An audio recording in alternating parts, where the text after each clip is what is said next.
I still remember the day I first held him in my arms, so small, so fragile, yet carrying the weight of my entire world. I was just 22 then, too young to understand what life had in store for me, yet old enough to know that this little boy would be my everything. Now, 17 years later, he has grown into a young man, tall, strong, with eyes so much like his father's, but filled with a depth of kindness and understanding that amazes me every day. Being a single mother was never easy. There were nights I cried myself to sleep, overwhelmed by exhaustion and the gnawing fear that I wasn't doing enough. There were times when money was tight, and I had to choose between buying a new pair of shoes for him or paying the electricity bill on time. But we made it through, together. And despite all the struggles, our bond only grew stronger. As he prepares for university, the weight on my shoulders has doubled. The tuition fees, the books, the living expenses, it all feels like an insurmountable mountain. I work late nights, pick up extra shifts, and push through the fatigue because I want him to have the opportunities one never did. He sees it.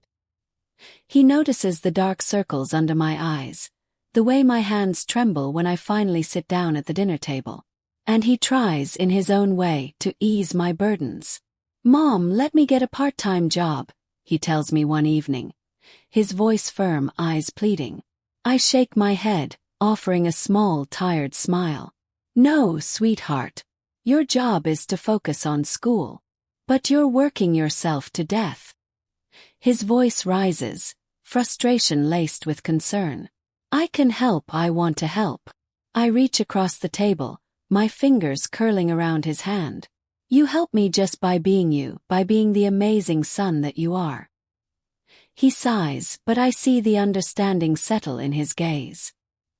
He doesn't argue further, but in the days that follow, I notice the small things. He starts doing the grocery shopping, making sure the house is always clean before I get home, even making me tea when he notices my headaches. "It's just tea, Mom," he says when I thank him with tears in my eyes.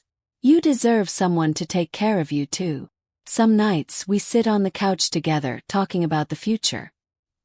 He dreams big, and I encourage him, even though the thought of him leaving for university leaves a hollow ache in my chest. "Will you be okay?" he asks one evening, his voice hesitant. "Of course," I lie, forcing a smile. "I'll miss you, but I'll be okay."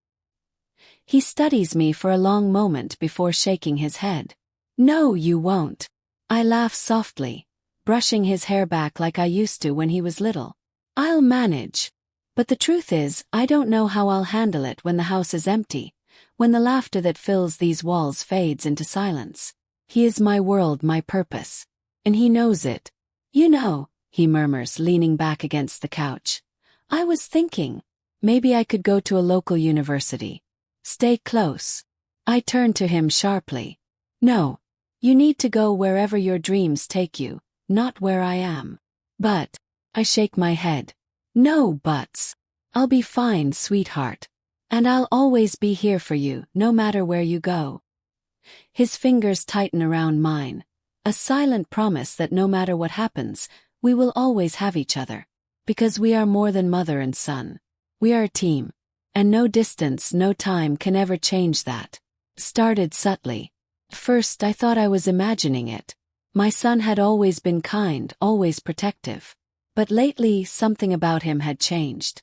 I would catch him watching me, when I was making dinner, when I was reading in the evenings, when I was lost in thought. He wasn't just glancing at me. He was observing, as if studying me in ways I didn't quite understand. First I ignored it. Maybe he was just worried. Maybe, with university on the horizon, he was feeling sentimental. But then came the compliments.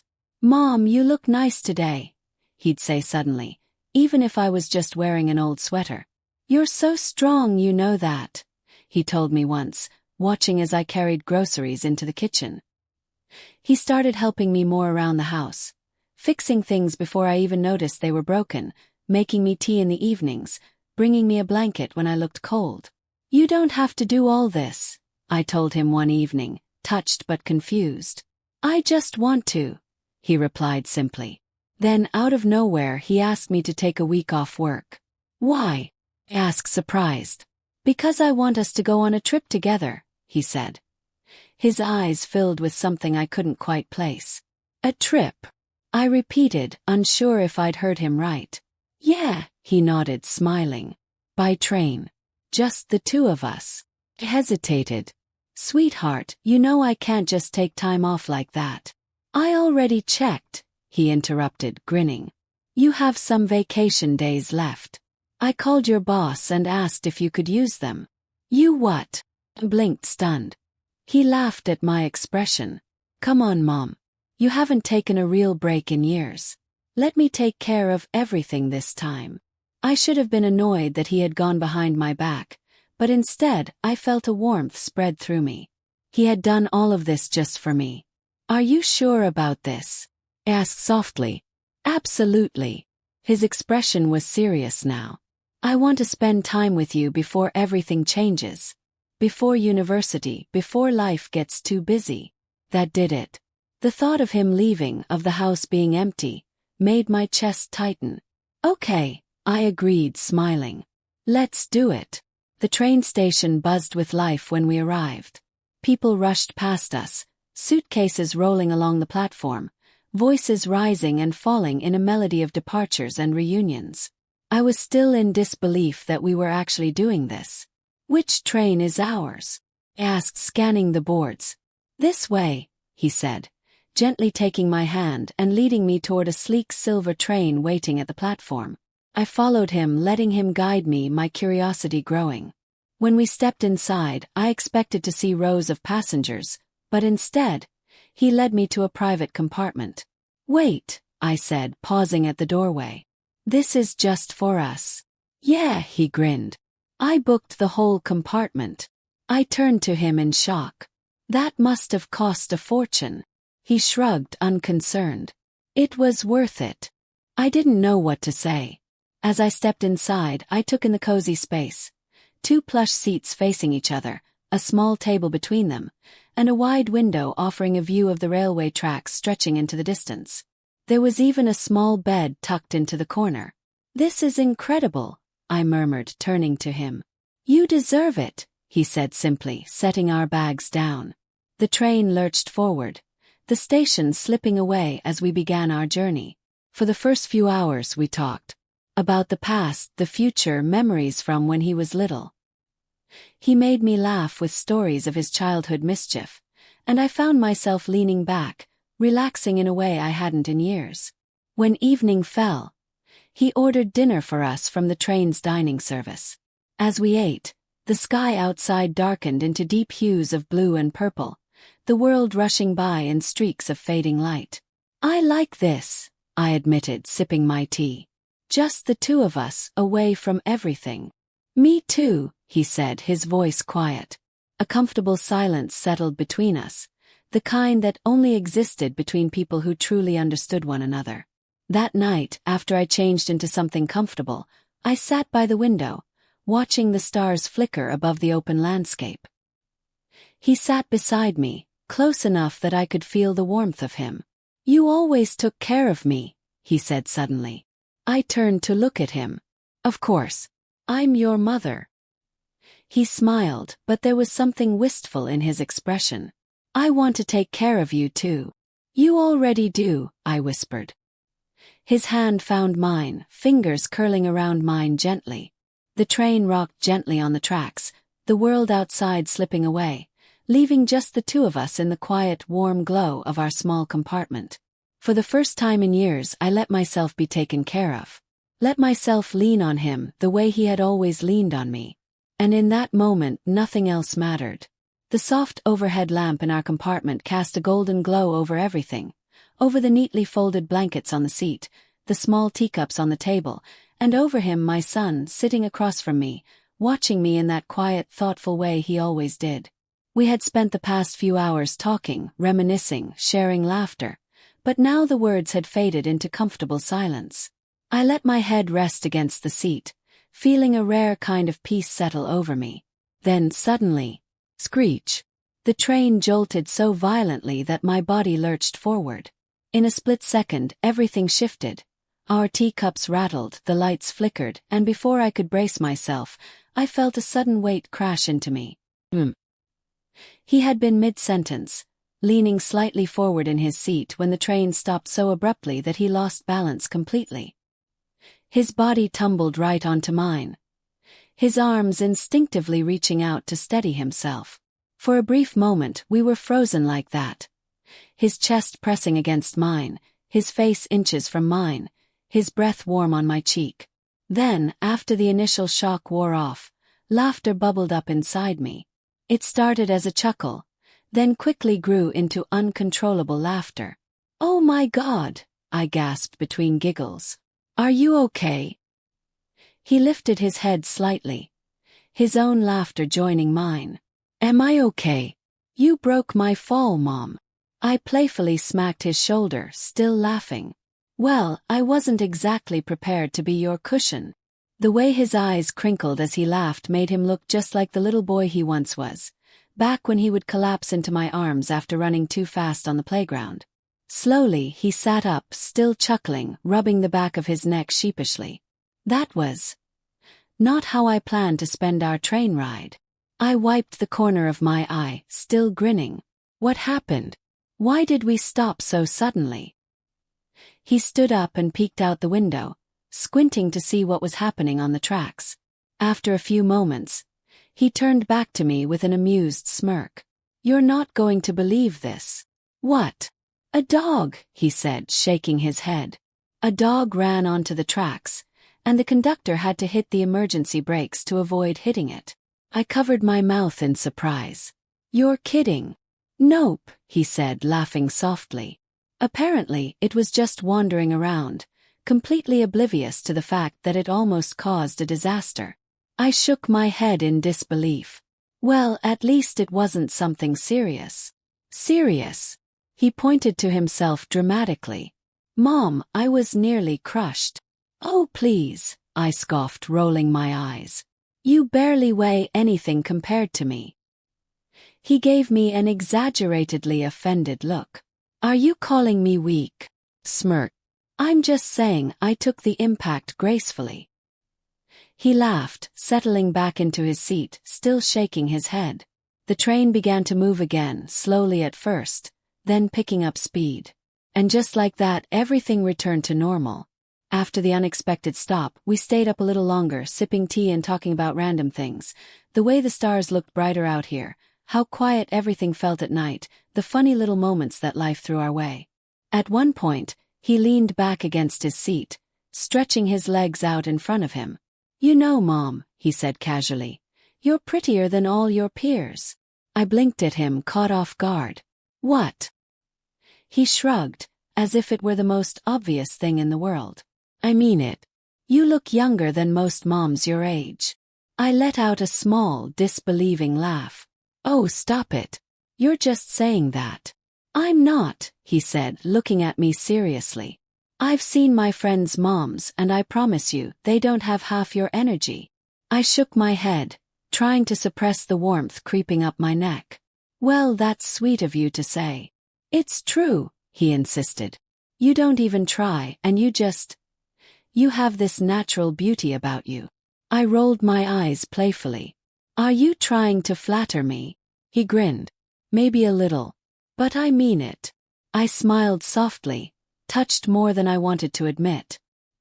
He had always been this way, protective, affectionate, and caring beyond his years.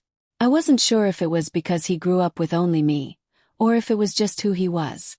Either way, I was grateful for it. We continued talking until the fatigue finally caught up with me. The train's gentle swaying, combined with the warmth of our little compartment, made my eyelids feel heavier and heavier. "You should get some sleep," he murmured, noticing me stifling a yawn. "You too," I said, stretching. He smirked. "I might stay up a little longer. Someone has to make sure you don't fall off your seat again when the train decides to stop randomly." Chuckled. "Very funny."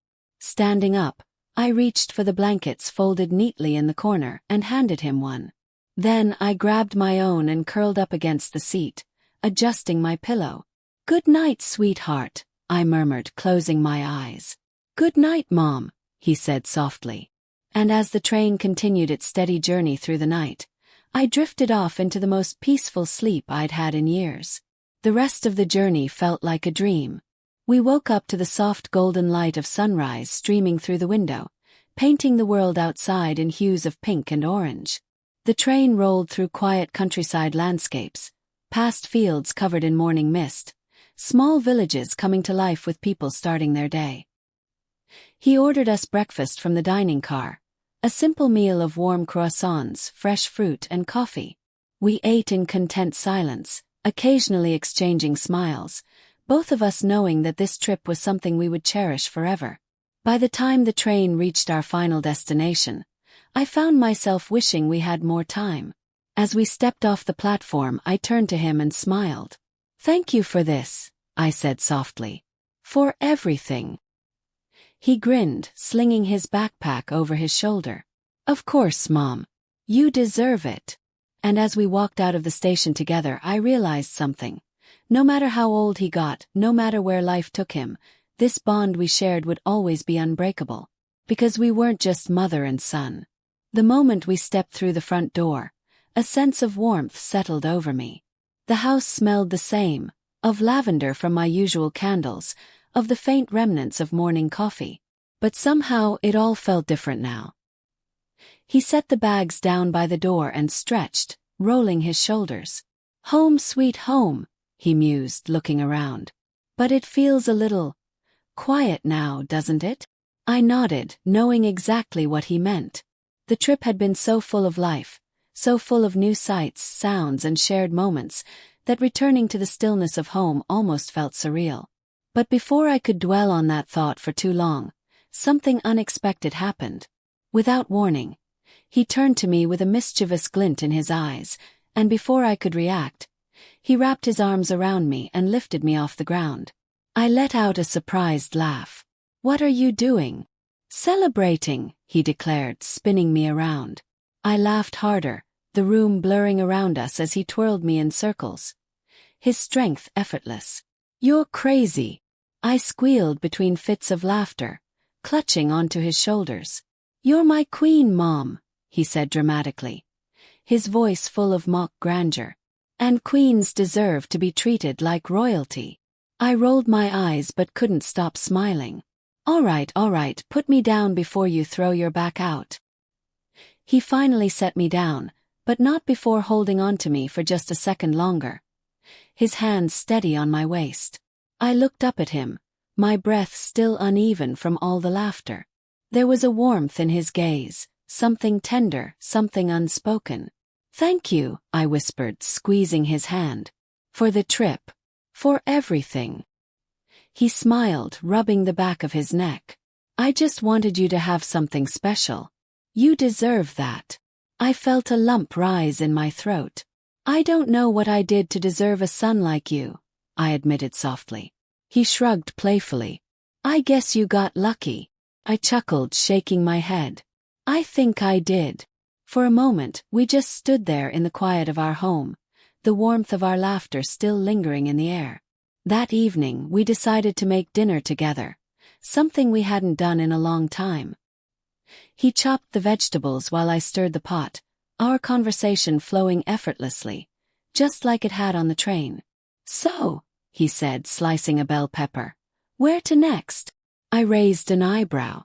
"Next?" "Yeah," he grinned. "This trip was just the beginning. We should make it a tradition." I laughed, shaking my head. "You're already planning another one?" "Of course." He smirked. "Come on, Mom. You know you loved it." I sighed dramatically. Fine. Maybe another trip. But you're not booking another fancy train compartment." "We'll see about that," he teased. And just like that, I knew. This wasn't just a one-time thing. This was us. A mother and son who had been through so much, who had leaned on each other through life's ups and downs. A mother and son who, despite everything, had built something unbreakable. And no matter where life took us next, we would always have this. Just the two of us. And that was more than enough.